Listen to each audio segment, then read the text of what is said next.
या भव सागर से तरन की बड़ी अटपटी चाल। इतना आसान नहीं है, इतना सरल नहीं है, बड़ी अटपटी चाल है ये। और एक बात मैं आपको बताऊं कि ये चाल अटपटी क्यों है?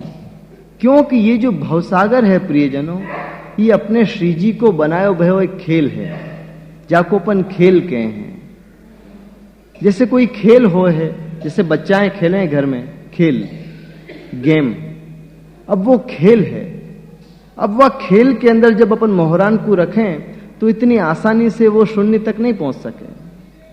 बड़ी अटपटी चाल, बड़े बड़े टेढ़े मेढ़े रास्तान से गुजरना पड़े, पार होना पड़े, तब जाके वो कहीं पहुंच हो सके, तब जाके वो पहुंच सके। तो आप कह रहे हैं कि इतनी आसान चाल नहीं है, इतनी आसान बात नहीं है यहां से पार होने की। तो आप वहां बता रहे हैं कि अपने साधन बल से तो पा नहीं सकेंगे, अपने साधन बल से तो पा नहीं सकेंगे, क्योंकि सीधी चाल नहीं है ना, बड़ी अटपटी चाल है।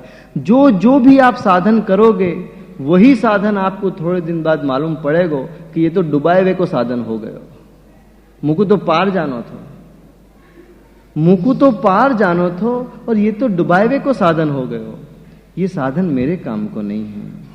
तो आप वहां कहे हैं कि भव सागर के तरन की बड़ी अटपटी चाल। और एक बात मैं आपको बताऊं कि जाने ये सुंदर चाल बनाई है, खेल बनाई है, ये गेम बनाई है, और यदि अपन को वहां से चलना हो तो कहा करना चाहिए? सबसे पहले तो अपन को खेलना बंद कर देना चाहिए कि अब मैं नहीं खेलूंगा, आपको जो खिलाना है वो आप खिलवाओ, क्योंकि मैं खेलूंगा तो निश्चित हारूंगा, क्योंकि बड़ी अटपटी चाल।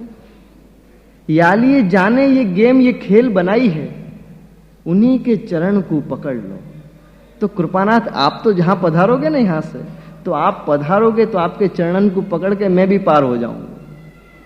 बाकी मैं अपने बल से जो प्रयत्न भी करूं, कोशिश भी करूं, तो सिवाय डूबवे के कछु मेरे हाथ नहीं आए।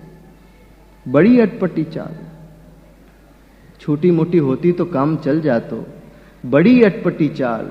पन आप कह रहे हैं कि श्री विठलेश प्रताप बल, पन फिर भी श्री विठलेश को प्रताप ऐसो है, श्री गुसाई जी को प्रताप ऐसो है कि उतरत हैं तत्काल, तत्काल वो पार उतर जाए। नदी नाला खाई, छोटे मोटे झरना, बहुत चीजें रास्ता में आवे हैं, पन श्री विठल के जो चरण पकड़े हैं, उनको जो प्रताप को बल अपने पास है, तो उतरत हैं तत्काल। और एक बात याद रखियो कि साधन कर करके आदमी जब निस्साधन हो जाए है, तभी वाकु सही माने में निस्साधनता को अनुभव होए, क्योंकि वाकु निस्साधन को अनुभव ही नहीं है। याली ये नहीं है कि अभिमाने साधन करे ही कहां है, थोड़ो बहुत साधन कर, और करके जब गिर जाएगो तब तू स्वयं ही कहेगो कि श्री विठलेश प्रताप बल उतरत हैं तत्काल। मेरे प्रताप से, मेरे साधन से तो मैं पार नहीं उतर सकूं, अब तो मात्र श्री विठलेश के चरण कमल के प्रताप से ही मैं या भव सागर से जो जन्म जन्म में वापस ले आवे है मुकु, यासु मुकु पार ले जाएगो। याली श्री विठल के चरण कमल पकड़ो, श्री गुसाई जी के चरण कमल पकड़ो, और विनती करो कि हे नाथ, ये खेल आपने खिलवायो है, मुकु मोहरा बनायो है, मेरे भाग्य हैं, पन मैं यहां से पार होए के लिए, अपने बल पे पार होए के लिए मेरे पास कोई साधन नहीं है, कोई शक्ति नहीं है, बस आपके चरणन को प्रताप, श्री विठलेश प्रताप बल उतरत हैं तत्काल। वही समय ऐसी चित्त अवस्था में आप ला देंगे कि सीधी डगर मालूम पड़ेगी। जो टेढ़ी मेढ़ी होती ना अटपटी चाल, वो बिल्कुल सीधी मालूम पड़ेगी। नदी नाला खाई कोई कछु नहीं बिगाड़ सकेंगे, और सीधे पार हो जाओगे। तो वहां चित स्वामी ये कह रहे हैं पद में, हम तो श्री विठलनाथ उपासी, कि श्री विठलनाथ के हम उपासी हैं, क्योंकि यहां से यदि पार होना हो तो विठलनाथ की कृपा बिना कहा करूंगो मथुरा और जाय के काशी। हम तो श्री विट्ठलनाथ उपासी, मात्र श्री विट्ठलनाथ के चरण कमल को आश्रय रख के हम या भव सागर से पार हो जाएंगे, ऐसी भावना रखें और चित स्वामी जो यह पद में कह रहे हैं वह को श्रवण पान करें। श्री विट्ठलनाथ उपासी हम तो विट्ठलनाथ उपासी, श्री विट्ठलनाथ उपासी हम तो श्री विट्ठलनाथ उपासी। सदा से मूषी वल्लभ नंदन, सदा से मूषी वल्लभ नंदन, कहा करूं जाए काशी हम तो श्री विट्ठलनाथ उपासी, विट्ठलनाथ उपासी हम तो श्री विट्ठलनाथ उपासी। इनको छाड़ और कुधावे, इनको छाड़ और कुधावे, सो कहिए असुरासी। चीत स्वामी गिरधरन श्री विट्ठल, चीत स्वामी गिरधरन श्री विट्ठल, लीला निगम प्रकाशी हम तो श्री विट्ठलनाथ उपासी, श्री विट्ठलनाथ उपासी हम तो श्री विट्ठलनाथ उपासी।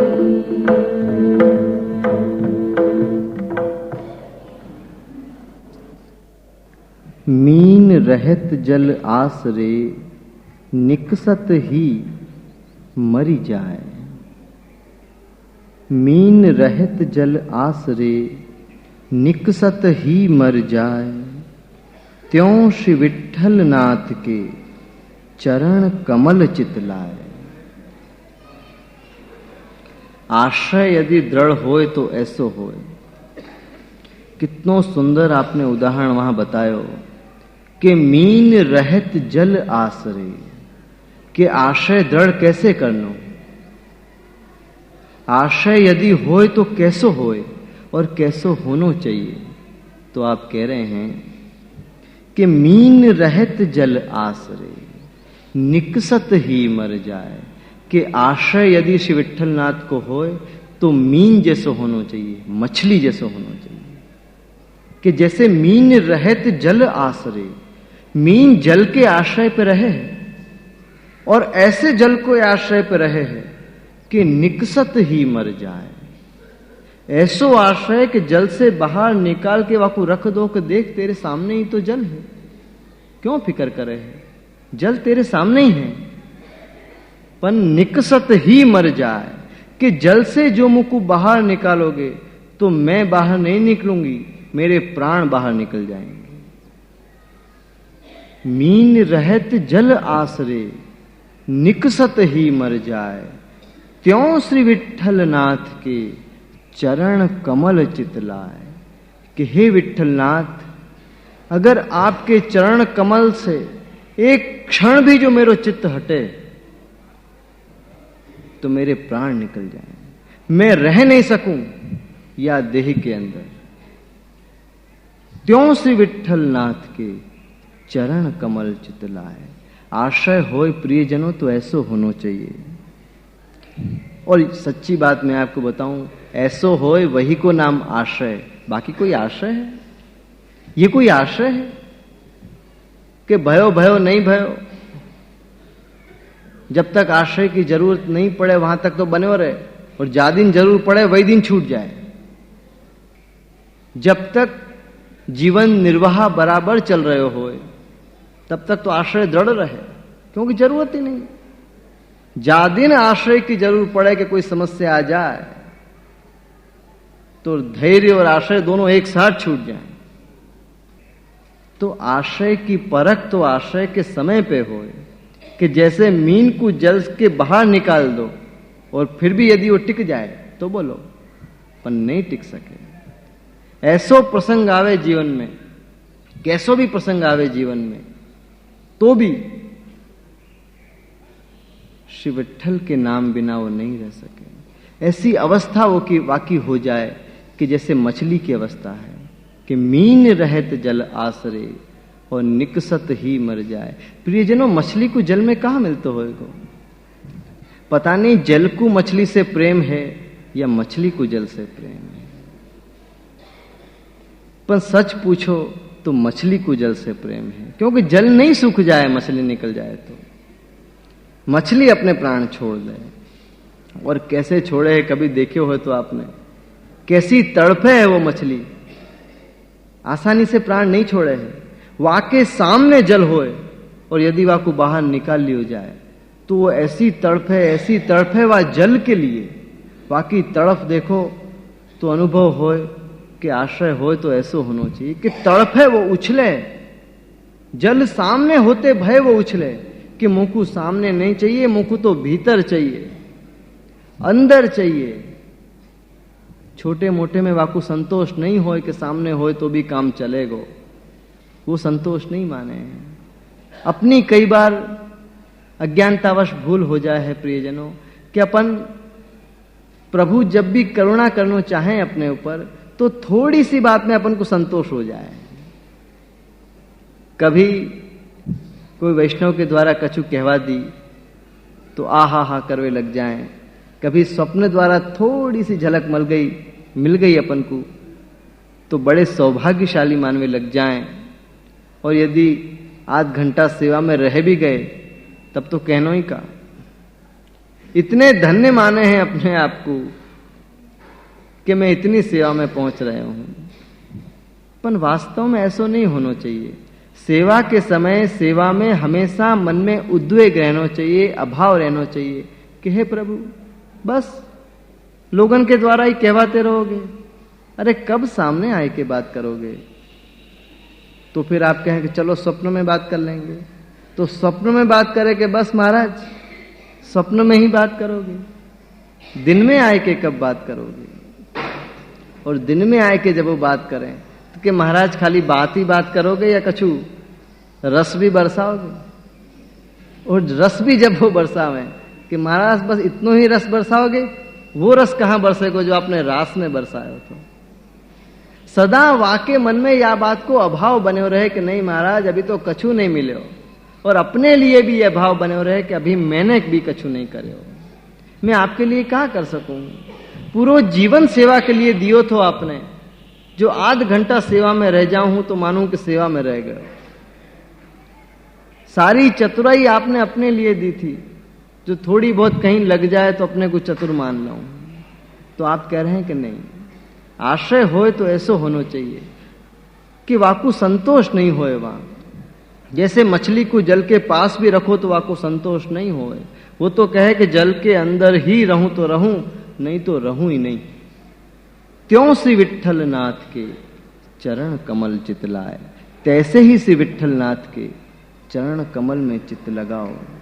चित्त लगाओ तो ऐसो लगाओ जैसे मछली ने लगाए होए, और तभी वास्तव में प्रियजनों अपनो आश्रय दृढ़ भयो ये जानियो। वहां तक अपनो आश्रय दृढ़ नहीं भयो है ये निश्चित जानियो कि आश्रय दृढ़ नहीं भयो। श्री वल्लभ को कल्प द्रुम छाय रहो जगमाही। श्री वल्लभ को कल्प द्रुम छाय रहो जगमाही, पुरुषोत्तम फल देते हैं नेक जो बैठो छा। जैसे कल आपने बतायो कि वल्लभ को कल्प द्रुम छाय रहो जगमाही, सबको सब कछु देवे वालो कल्प द्रुम श्री वल्लभ को या जग में छा रहे हो है। श्री वल्लभ को कल्प द्रुम छाय रहो जगमाही, जग में श्री वल्लभ को कल्प द्रुम ऐसो छायो है कि वासे जो कोई जो मांगे वाकू वो दे दे, तत्काल दे दे, वही समय दे दे, जो मांगे वो दे दे। पण मांगवे वारे की मांग तो मांगवे वारे जैसी हो सके न।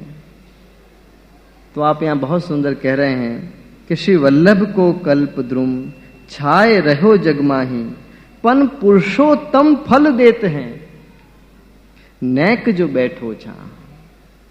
यदि पुरुषोत्तम चाहिए, मांगवे वारे बहुत कछु मांग ले जाए हैं, पन जाकू देवे वारो ही चाहिए, जाकू पुरुषोत्तम चाहिए, तो कह रहे हैं कि नैक जो बैठो छा। कछु करवे की भी जरूरत नहीं है, कछु मांगवे की भी जरूरत नहीं है, बस वह कल्प वृक्ष की छाया में बैठ जाओ माथो झुकाए के, तो पुरुषोत्तम फल देते हैं। छोटी मोटी चीज नहीं देंगे, आप अपने आप को ही दे देंगे कि मैं तेरे घर आ रहा हूं, चल। पुरुषोत्तम फल देते हैं नैक जो बैठो छाओ। जाने श्री वल्लभ को आश्रय करो है, वाकु तो वो वस्तु दे दें कि जगत की बनाई वस्तु नहीं दे दें, पर जगत को बनाए वे वारे जगदीश ही दे दें, वाकु तो वही वाकु दे दें और बिना मांगे दे दें। आप कह रहे हैं कि पुरुषोत्तम फल देते हैं नैक जो बैठो छा। खाली वा श्री वल्लभ के कल्प वृक्ष के नीचे छाया में, और प्रियजनों बाहर कितनी गर्मी है, चारों तरफ धूप ही धूप है, जभी तो अपन दुखी हैं। आज लोग दुखी क्यों हैं? क्योंकि चारों तरफ ऐसी धूप पड़ रही है, अज्ञान की धूप, अहंकार की धूप, मोह की धूप, माया की धूप। गली गली, हर गांव, हर नगर में इतनी धूप पड़ रही है सारी दुनिया में, और तप रहे हैं या धूप में सब जने। तो आप कह रहे हैं कि सुनो, पुरुषोत्तम फल देते हैं नैक जो बैठो छाओ।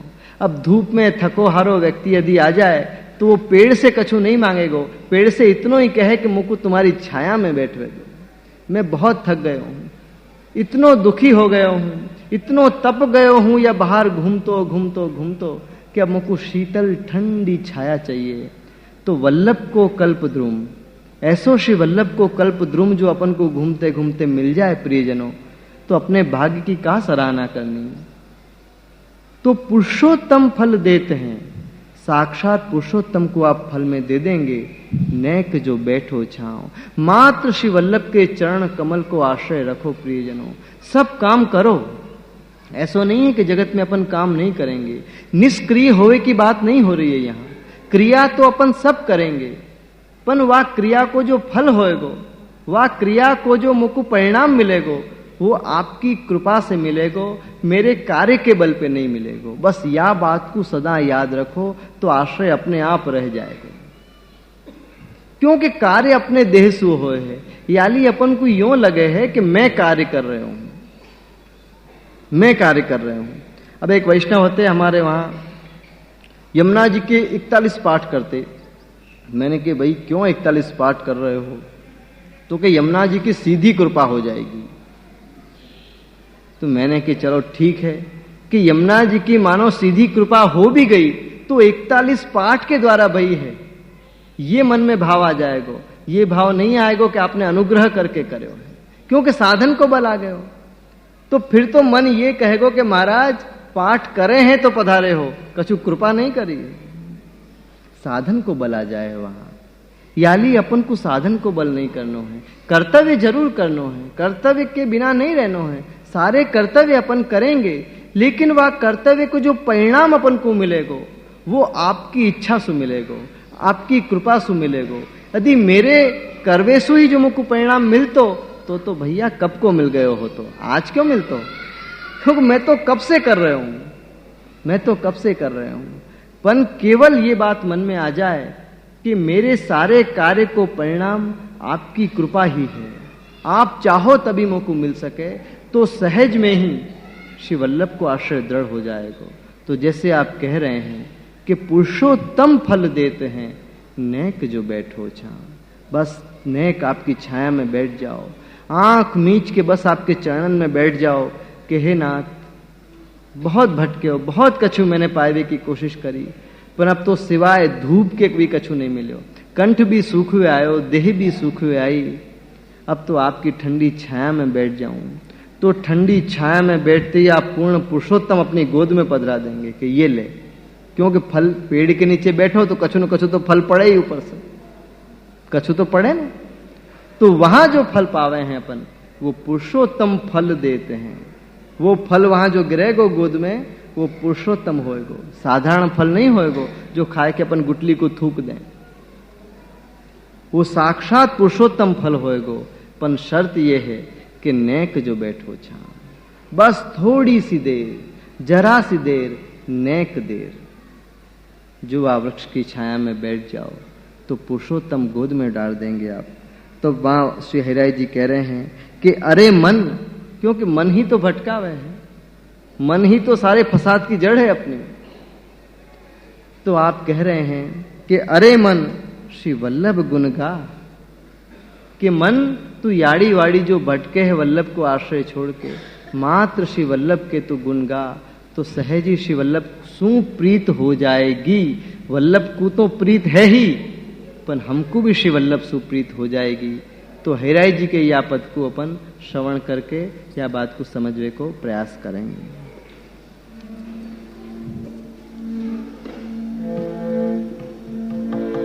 श्री वल्लभ गुण गाय अरे मन, श्री वल्लभ गुण गाय,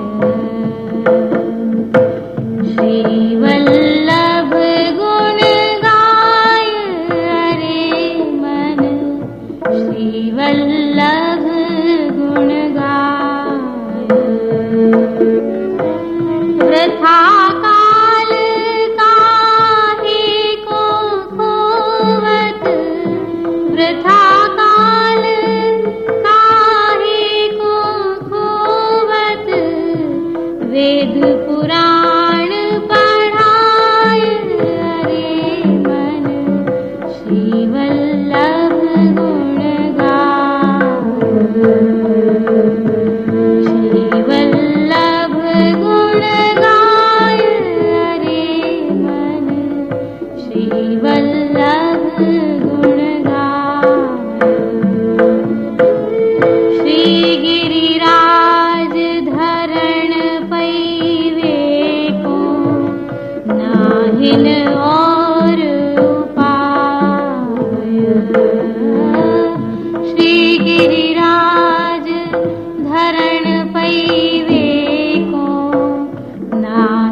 चतुराई सोई भली जो कृष्ण कथा रस लीन, पर धन पर मन हरन को कहिए वही प्रवीण, श्री वल्लभ कहिए वही प्रवीण।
मर्यो नहीं, बोलो अटपट बोल, ताकि जननी बोझन मरी, वृथा बजावे ढोल, वृथा बजावे ढोल।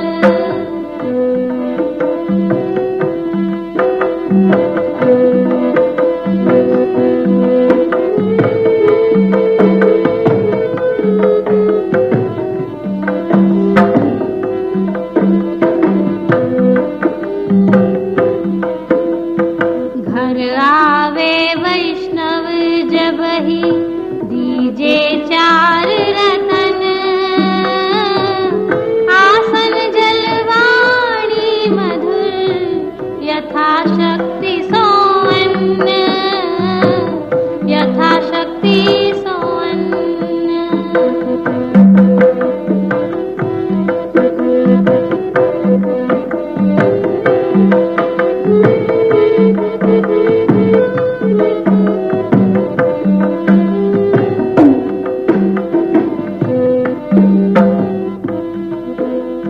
श्री वल्लभ धीरज धरे ते, कुंजर मन भर खाए, एक टूक के कारणे, श्वान बहुत घर जाय, श्वान बहुत घर जाय।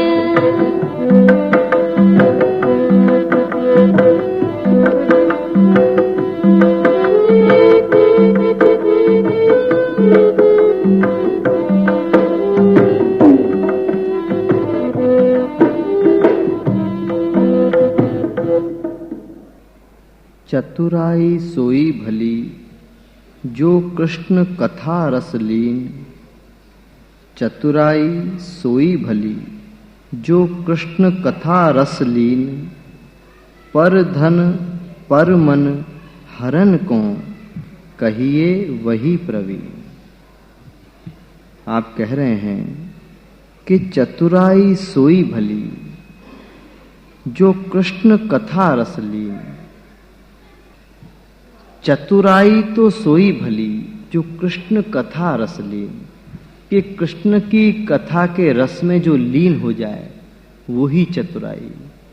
और कृष्ण की कथा के रस में लीन कौन हो सके, जो या कृष्ण के बनाए भये जगत की सारी माया को समझ जाए कि हे नाथ, ये सारो आपको खेल है, ये सारो आपको खेल है, और वह खेल के बीच में मैं खड़ो हूं। चतुराई सोई भली, वही वाकई सबसे बड़ी चतुराई है कि प्रभु को तो समझो, पर प्रभु के या जगत की लीला को, खेल को भी वो समझ गए हो कि जहां जहां मुंह को डुबाए हुए को प्रसंग आवे है, वहां वहां आप एक खेल कर रहे हो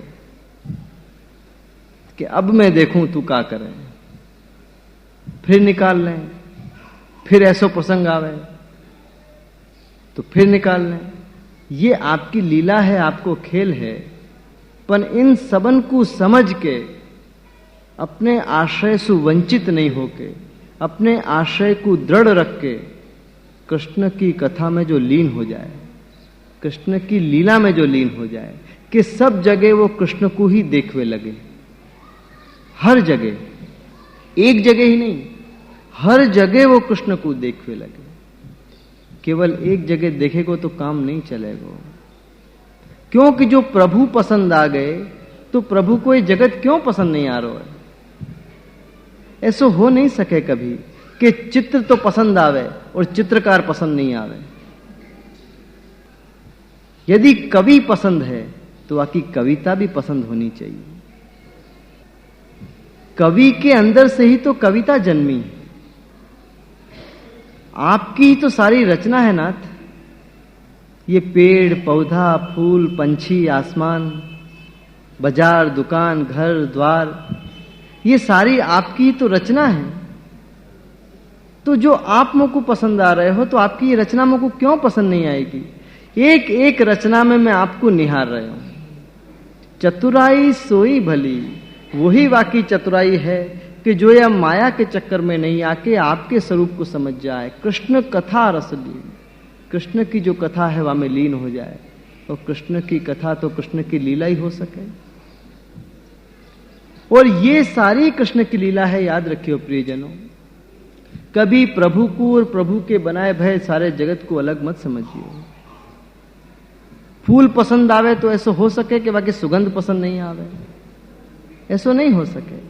बल्कि सच तो यह है कि सुगंध के कारण ही फूल पसंद आवे। जैसे अतर हो है अतर, तो अतर के फूल को तो अपन ने देखो ही नहीं है, खाली अतर की गंध सुई अपन कहें कि वाह कितनी सुंदर सुगंध आ रही है, फिर बाद में पूछें कि कौन से फूल की ये सुगंध है, तो सुगंध तो पसंद आएगी ही आएगी। तो चतुराई सोई भली जो कृष्ण कथा रस लीन, कृष्ण की कथा के रस में जो लीन हो जाए, जहां आपको गुणगान हो तो हो, जहां आपकी लीला हो रही हो, वह लीला में वो लीन हो जाए। और वाकई लीला कोई विशेष स्थान पे नहीं हो रही है, हर स्थान आपको है, हर स्थान पे आपकी लीला हो रही है, बस देखवे वालों चाहिए। हर स्थान पे आप लीला कर रहे हैं। जगत कीर्ति यो यतः रूप नाम विभेदेन, रूप और नाम के भेद से सारे जगत में आप क्रीड़ा कर रहे हो। तो हर जगह आप विराज रहे हो, हर जगह आप विराज रहे हो। तो उनकी कथा के रस में जो लीन हो जाए, तो आप कह रहे हैं कि चतुराई सोई भली। और चतुराई वही होनी चाहिए जो आपकी प्रसन्नता को कारण बने। चतुराई वो नहीं होनी चाहिए जो लोगन की प्रसन्नता को कारण बने। चतुराई सोई भली, और वही चतुराई सबसे अच्छी चतुराई है प्रियजनों, कि जो आपकी प्रसन्नता को कारण बन जाए, आप प्रसन्न हो जाएं कि वाह क्या तेरी चतुराई है, कि जो जो वस्तु फसावे की हती वाकू तू समझ गयो, और जो जो वस्तु मेरे पास लावे की हती वाकू तू समझ गयो। चतुराई सोई भली जो कृष्ण कथा रसलीन, और परधन परमन हरन को, आगे आप कह रहे हैं कि परधन परमन हरन को कहिए वही प्रवीण, के पर के धन को और पर के मन को हरवे में वाही को प्रवीण समझियो, वाही को कुशल समझियो। तो अपन यहां देखेंगे कि परधन का हो, कि परधन परमन हरन को, कि परायो धन और पराये को मन हरवे में वाकु कुशल समझियो। परधन परमन, तो यहां जब तक प्रभु अपने नहीं हो जाएं, तब तक तो प्रभु अपने लिए पर ही पर हैं। तो परधन, तो प्रभु को धन कौन है? प्रभु को धन है श्री वल्लभ। परधन पर मन हरन को, और प्रभु को प्यारे हैं श्री वल्लभ। ऐसे परधन पर मन हरन को, कि प्रभु के धन को अपनो धन बना ले और प्रभु के प्यारे को अपने प्यारे बना ले। ऐसे परधन परमन हरन को कहिए वही प्रवीण, वही प्रवीण है कि पर धन और पर मन को हरवे में, कि प्रभु के धन को अपनो धन बना ले, और प्रभु को धन तो वल्लभ है, वह वल्लभ को अपनो बना ले। पर धन और पर मन, कि प्रभु के जो प्यारे हैं, प्रभु को जो प्यारे हैं, उनको अपने प्यारे बना ले। तो पर धन पर मन हरन को कहिए वही प्रवीण। आप कह रहे हैं कि वही को प्रवीण समझियो, चतुर समझियो। चतुराई सोई भली, वही चतुर है कि वाकई चतुराई भी आपकी प्रसन्नता को कारण बन जाए कि वाह मेरे वल्लभ हते वो तेरे वल्लभ हो गए, मेरो मन मोयो थो वाको तेने मन मोह लियो। कहिए वही प्रवीण, वाही को प्रवीण समझो। परधन परमन हरन को, या लिए यह बात को ध्यान रखनो कि चतुराई सोई भली, और कोई चतुराई करनी नहीं। कर भी लो तो अपने से भी बड़े चतुर दुनिया में बैठे हैं, सब जाने हैं, सब जाने हैं। चतुराई कभी ज्यादा काम नहीं आ सके। चतुराई की चालें वहीं तक काम आ सके जहां तक वो चाल समझ में नहीं आई। जा दिन वो चाल वाकई समझ में आ जाएगी, वही दिन वो चाल वो खुद चल देगा। वो चाल उल्टी पड़ जाए प्रियजनों, जब जगत में चाल चल के काम करवे जाए ना, तो एक दिन वो सारी चालें उल्टी पड़ जाए। हमारे गुजराती की एक किताब में बहुत बढ़िया बात लिखी थी कि तमे जारे कोईनी प्रशंसा करो तो साचा हृदय थी करजो। तमे जारे कोईनी प्रशंसा करो તો સાચા હૃદયથી કરજો. કેમ કે ઘણા લોકોને સાકર અને સેક્રીનની ખબર પડી જતી હોય છે. चतुराई कितनी भी करो प्रियजनों, चतुर के भी चतुर पैदा भय हैं, क्योंकि कोई न कोई को तो बाप होएगो ही होएगो. बाप बिना बेटा कहां से आयो. तो ये चतुराई व्यर्थ है. आप कह रहे हैं वो चतुराई व्यर्थ है. यहां जो अपन चतुराई कर रहे हैं वो कोई काम की नहीं है. चतुराई तो सोई भली जो कृष्ण कथा रसलीन, और परधन परमन हरन को कहिए वही प्रवीण. वही को प्रवीण कहियो, वही को कुशल समझियो कि वाह तेरी चतुराई भी आपको प्रसन्न कर गई. वो चतुर शिरोमणि भी प्रसन्न हो गए कि क्या तेरी चतुराई है. चतुराई ऐसी होनी चाहिए. ये शहराई जी अपन को यहां बता रहे हैं. चतुराई चूल्हे परो ज्ञानी को यम खाओ. चतुराई चूल्हे परो ज्ञानी को यम खाओ. दया भाव हरि भक्ति बिन ज्ञान परो जरी जाओ. कितनी सुंदर आप बात बता रहे हैं. देखो कि चतुराई चूल्हे परो, वो चतुराई चूल्हे परो जो चतुराई आपकी प्रसन्नता को कारण नहीं बने. वो चतुराई तो चूल्हे परो और ज्ञानी को यम खाओ. ज्ञानी को यम खाओ कि जाकू खबर तो सब कछु है पर अनुभव कछु नहीं है. ऐसे ज्ञानी को तो यम खाओ कि जाकू खबर तो सब है पर अनुभव कछु नहीं है. वो केवल ज्ञानी है, केवल ज्ञानी है. तो ऐसे बिना अनुभवी ज्ञानी को तो यम खाओ. चतुराई चूल्हे परो और ज्ञानी को यम खाओ. ज्ञान प्रियजनों वो होना चाहिए जो अपने अनुभव से निकले. जा वस्तु को ज्ञान अपने प्राप्त करे हुए. ज्ञान अपन क्यों प्राप्त कर रहे हैं? ज्ञान अपन यही लिए प्राप्त कर रहे हैं कि वह ज्ञान के द्वारा अपन वो ज्ञान को प्राप्त कर सकें. पर अपन सुनवे वाले शब्दन को ही अपन ज्ञान समझ रहे हैं. वो ज्ञान नहीं है, वो तो सूचना है कि कैसे चलनो, कैसे आगे बढ़नो. अब जान के बढ़ो और बढ़ के पाओ, और जब पा जाओगे तो ज्ञानी हो जाओ. वही ज्ञानी है. एक प्रसंग मुझको याद आयो कि एक वक्ता हतो, बहुत अच्छो प्रवचन करतो, और वाको एक मित्र हतो. वाह मित्र ने बहुत बरस पहले वाको एक प्रवचन सुने होतो और इतना प्रसन्न भयो होतो कि वाह क्या बोलो हो तुम. तो एक दिन वाको खबर पड़ी, बरसन के बाद दोनों बिछड़ गए. और फिर जब मिले तो वाको खबर पड़ी कि वही मेरो मित्र आज परम ज्ञानी हो गयो है, और आज वाकी कोई जगह कथा है, प्रवचन है, तो आज मैं सुनवे जरूर जाऊंगा. बरसन बाद ये मुकु अमृत रस पीवे को लाभ मिलेगो.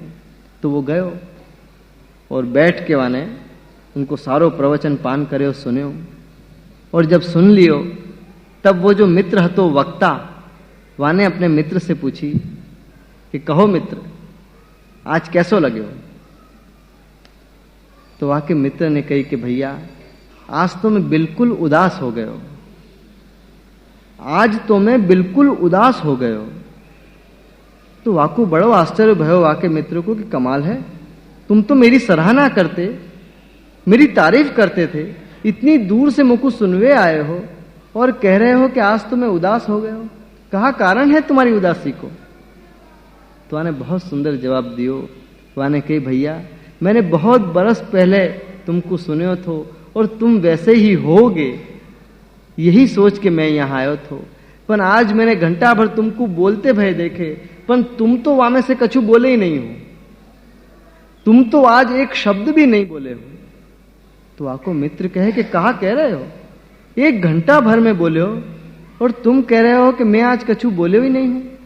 तो कि भैया जो मुझको लगे हो वो मैं तुमको बता रहा हूं कि आज तुम बिल्कुल नहीं बोले हो. आज तो केवल किताबें बोल रही थी, केवल किताबें बोल रही थी कि काय में का लिखो है. केवल हाँ बरसन पहले मैंने तुमको सुने थो, वादिन तुम बोले थे, और वादिन की असर मेरे पे हती आनंद की लहर, जो मुझको भयो तो कि आज फिर वह लहर में डूबूंगो. पर माफ करियो आज बिल्कुल आनंद नहीं आया हो, क्योंकि आज तो तुम कछु बोले ही नहीं. आज तो तुम कुछ भी नहीं बोले, केवल किताबें खोल खोल के किताबें बोल रही थी, तुम्हारो बोलनो कहाँ तो। क्योंकि ये जो तुम बता रहे थे मेरे मित्र, या में तुम्हारो रंचक मात्र भी अनुभव नहीं था, दूसरे के अनुभव को तुम बता रहे थे।